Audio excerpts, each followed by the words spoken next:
Selamat sore Bapak Ibu penguji dan juga pembimbing. Pada hari tanggal 15 saya akan melaporkan progres yang telah saya lakukan pada satu hari ini. Pertama yaitu saya telah memperbaiki tata letak dari bab 2, yaitu diawali dengan sistem pengawas internal LEL secara umum, lalu dilanjutkan dengan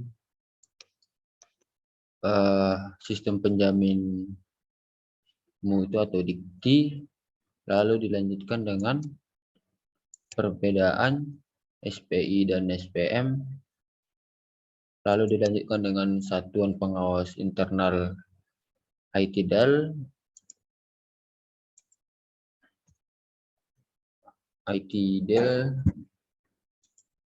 yaitu membahas tentang sejarah dan sebagainya. Lalu setelah SPI ITDAL masuk ke bagian website dinamis. Setelah website, lalu masuk ke metodologi yang digunakan. Di sini adalah metodologi yang biasa secara umumnya, menurut prototype, lalu ke metodologi agile, lalu ke metodologi waterfall, lalu masuk ke teknologi yang digunakan yaitu Laravel,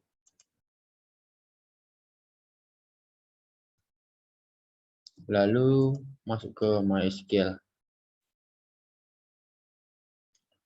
Dan terakhir di sini adalah kesimpulan.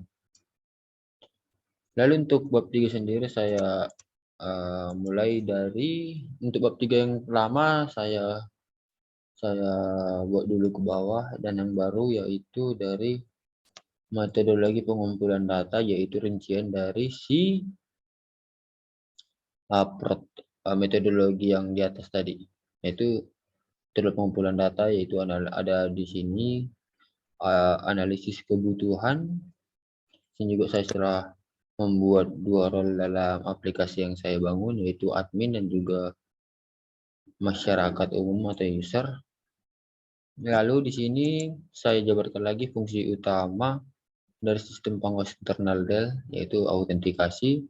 Di sini ada login dan logout, lalu untuk mengelola berita, lalu untuk fungsi mengelola sejarah, lalu untuk fungsi mengelola visi dan misi, dilanjutkan dengan mengelola tanggung jawab, lalu mengelola struktur organisasi, lalu dilanjutkan untuk mengelola personil, lalu dilanjutkan dengan mengelola kegiatan tahunan, lalu dilanjutkan dengan mengelola jadwal kegiatan, lalu mengelola galeri, seterusnya mengelola lapor SPI, lalu mengelola upload, mengelola kontak, mengelola pengumuman, dan terakhir adalah mengelola kuesioner.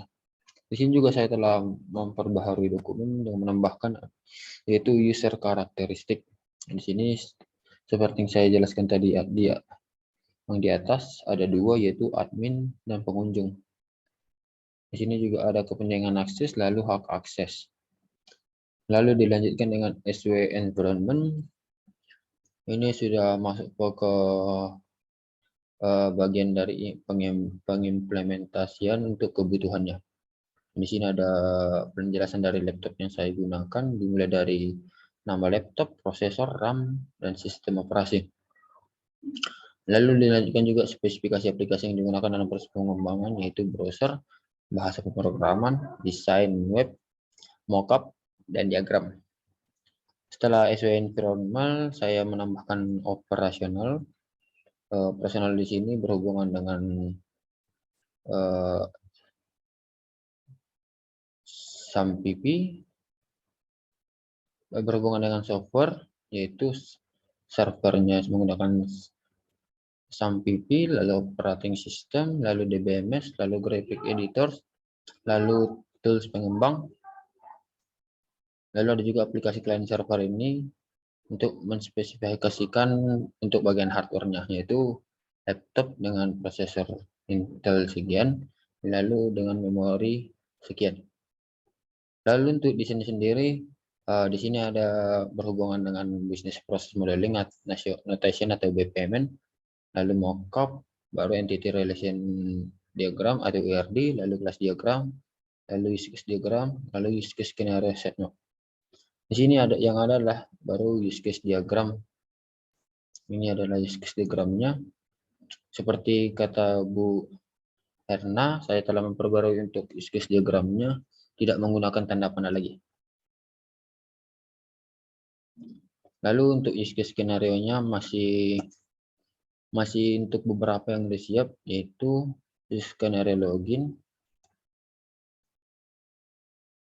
Lalu untuk menambah berita. Lalu untuk mengedit data berita.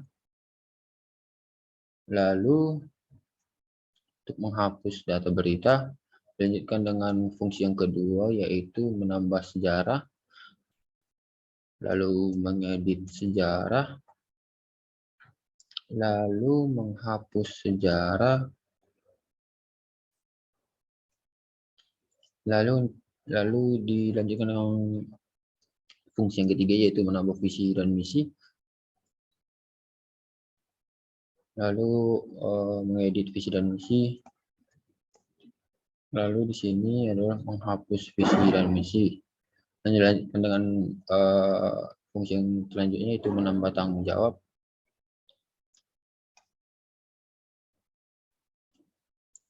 Lalu dan mengedit tanggung jawab. Di sini untuk progres saya masih sampai use case skenario untuk mengedit tanggung jawab, dan untuk next studionya saya akan melanjutkan menyiapkan use case skenario terlebih dahulu, lalu memperbaiki letak dari bagian dokumen-dokumennya. Demikian untuk hasil progres saya hari ini. Saya ucapkan terima kasih.